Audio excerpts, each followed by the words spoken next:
I'm Evan Campbell with Indestructible Art. We're here at Indiecade 2012, and I'm here with Phil, and you worked on a game called Tengami. That's right. Yeah. Can you tell me a little bit about what Tengami is? Yeah, so Tengami is a game where you play a character inside a pop-up book. And it's an adventure game, but it's kind of a very slow-paced game, and a game where you just kind of enjoy the atmosphere, and there's kind of simple puzzle solving to do along the way. So there is, like you say, a simplicity to your art style, but also it seems very complex. Can you talk about what goes into making this? It kind of looks like papercraft, maybe? Yeah, so you're right. It's simple and complex. So there's kind of two sides to it. There's the pop-up part of it, which is pretty complex. So we had to figure out how you actually build these things in the first place. And they kind of follow a set of mathematical rules. So we kind of looked at a lot of like real pop-up books, and we kind of dissected them and figured out how you actually make them. And then we kind of built, I guess, like a digital Lego, almost like a Lego kit, where you can plug these things together, and then they kind of fold themselves without you doing any extra work. Right. And about how long is your game? It's going to be about 3 to 4 hours. That's always been the aim. So is it not finished yet, or you guys are still working on it? It's still about, we hope about 6 months. 6 months out? Yeah, to finish off. At the moment we've got about maybe 45 minutes of play. Can you talk a little bit about how the development works for the game, how many people are on your team, and what everybody kind of does to contribute? Sure. Yeah, so we've been in development for 2 years now. The first year was really developing kind of the tools and technology for the game. And there's 3 of us working on the game. There's me, Jennifer Schneiderite, and a guy called Ryo Agadier, who's Japanese, as you can probably tell from the name. And we all met originally when we were working on at a company called Rare. Okay, I've heard of it. Yeah, so we all met when we were working on Kinect Sports, and when we finished that, we kind of decided we wanted to do our own thing. So we set up Nyam Nyam, which is the name of our company. And yeah, we work. So the 2 of us are based in the UK, and then Ryo is based in Japan, in Okinawa actually. And we kind of work through Skype with him, which took a little bit getting used to, but it works really well now. And Jennifer and I do most of the programming and the design, and Ryo does most of the art. But we don't really have titles. We basically call ourselves game creators, because that's what we think we are, and we like kind of sharing everything, and that's part of the attraction of doing something with a small team. So the game has just definitely some stunning art, and can you talk about the music?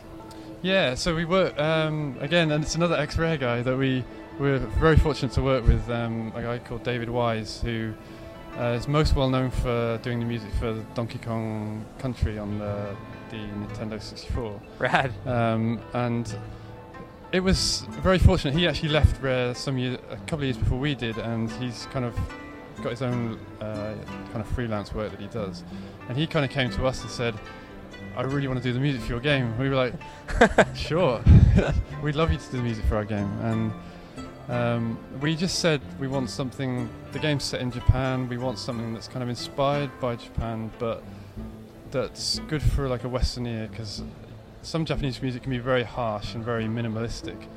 So we kind of gave him a few references and said, just go away and make some cool music. And that's what he did. And it worked out, huh? It worked out really well, yeah. Can you describe a little bit, you said that a lot of your coworkers and the people on your team now, they're ex-Rare workers or game developers. Yeah. What is it like? What's the difference between working at a place like Rare and working and doing what you're doing now? It's very different. I guess what we're doing now is similar to how things were when I first started at Rare. So I was there like 14 years. I went straight from university to work at Rare, and that's the only place I ever worked before we started this. Give us a time frame for in Rare's history. What game does that put you on right when you get there? The first game. So they were just finishing GoldenEye when I got there. I didn't work on it, but I was on the tail end of the Diddy Kong Racing team. Okay. On Nintendo 64. And then I went on to work on Star Fox Adventures and Cameo on Xbox 360, and then Kinect Sports was the last game. And that's quite some time. So kind of what drives you to leave that stuff behind and go on to work on your own game? It was really a changing environment. So the teams when we started were pretty small and self-contained, kind of like indie teams are now in a way. A little bit bigger, maybe 10 to 15 people, but the Diddy Kong racing team, for example, was probably only about 12 or 13 people. Wow, that's kind of surprising to me. I put some time into Diddy Kong racing. And even by the time we were working on Cameo, it was still only about 30 people, which by modern standards is pretty small. Sure, yeah. And then Kinect Sports, they basically said, right, the whole company is going to be working on this, of like 150 people. And the kind of environment changed, and the roles got very much more specialized. So if you're a programmer, you program and that's all that you do. Whereas in the past, you were quite free to be involved in the whole development process. And it just felt for us that it wasn't where we wanted to be anymore. We wanted to be more involved in the ideas for the game. We had our own ideas for games that we wanted to make that we were never going to get a chance to make at Rare. And I was very, very proud to work there for many years, and it was a hard decision to leave, but I feel like it was really the right thing for us to do. Right on. So you spend a lot of time at Rare working on console games. What's the draw to come and work on like an iPad? Because that's kind of your chosen platform for now, right?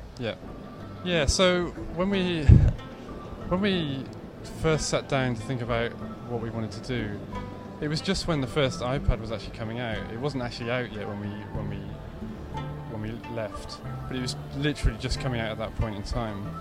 And we kind of looked at the iPad and we were really excited about it. And we kind of saw it as a new platform. It's not mobile, it's not console, it's something in between. And we kind of felt that there was a great opportunity there for like a smaller team, particularly with kind of console experience, to bring a more kind of quality experience to something, this kind of platform. Mobile wasn't really that interesting for us because we have no experience with that. It's a very different consumer, a very different audience. But we felt we could bring our experience of quality and to the iPad and make a really good game out of it. I think that's definitely true of Tengami. I mean, just playing it for the short while that I did, you can tell there's a lot of thought that goes into the interactivity and what you're actually doing. I mean, you can distill a lot of iPhone games or iPad games even down to like swiping and popping bubbles. Yeah. Those are basically the two mechanics that really work well, that devs really kind of go with. Yeah. And it seems like you guys have done a good job of putting Tengami's like kind of the story together with the artwork and then the interaction to kind of seal the deal and polish it all up. We learned from working on Kinect that you really have to design a game for the platform that you're on. Kinect was a really difficult platform, but a really good challenge, and I learned so much from doing it. And we kind of knew from the beginning, if you're going to work on something like a tablet, you've really got to design the game for that platform. So the whole pop-up idea was really designed around tablet. The kind of feel that you get from opening and closing things really can't be replicated on any other platform. Well, thanks for talking with us, Phil. Thank you very much. We'll see you around the show floor.